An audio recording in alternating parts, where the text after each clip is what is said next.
सकाळी साधारण 8ची वेळ. छत्रपती संभाजीनगर शहरातील पानचक्की परिसरात अचानक एका कारचा अपघात झाला. भरधाव कार रस्त्यालगतच्या लोखंडी खांबावर जाऊन आदळली. मोठा आवाज होताच परिसरातील नागरिक घटनास्थळी जमा झाले आणि तातडीनं पोलिसांना माहिती देण्यात आली. काही मिनिटातच बेगमपुरा पोलीस घटनास्थळी दाखल झाले. होंडा सिटी कार लोखंडी खांबाला धडकलेल्या अवस्थेत आढळली. सुरुवातीला हा एक साधासुधा रस्ते अपघात असल्याचं सर्वांनाच वाटत होतं. मात्र पंचनामा सुरू असताना पोलिसांची नजर कारच्या डिक्कीकडे गेली. डिक्की उघडताच अधिकारी काही क्षण स्तब्ध झाले. त्यानंतर थेट वरिष्ठ अधिकाऱ्यांना पाचारण करण्यात आलं आणि पुढील तपासाला वेग आला. तपासात समोर आलेल्या माहितीनुसार कारच्या डिक्कीत सुमारे 400 किलो गोमांसाची बेकायदेशीर वाहतूक केली जात असल्याचा संशय व्यक्त करण्यात आला. महापालिकेच्या अवैध कत्तल पथकाला घटनास्थळी बोलवण्यात आलं.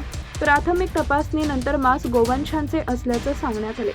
या प्रकरणात पोलिसांनी समीर दस्तगीर मदारी वय वर्ष 20 राहणार देवगाव रंगारी तालुका कन्नड याला ताब्यात घेतले असून कारचा चालक साहिल काला हा अपघातानंतर घटनास्थळावरून पसार झाल्याची माहिती पोलीस निरीक्षक प्रवीणा यादव यांनी दिली आहे. पोलिसांनी सुमारे 1,20,000 रुपये किमतीचे 400 किलो गोमांस आणि संबंधित कार जप्त केली आहे. या प्रकरणाचा पुढील तपास उपनिरीक्षक मारुती मडेवाड करत आहेत.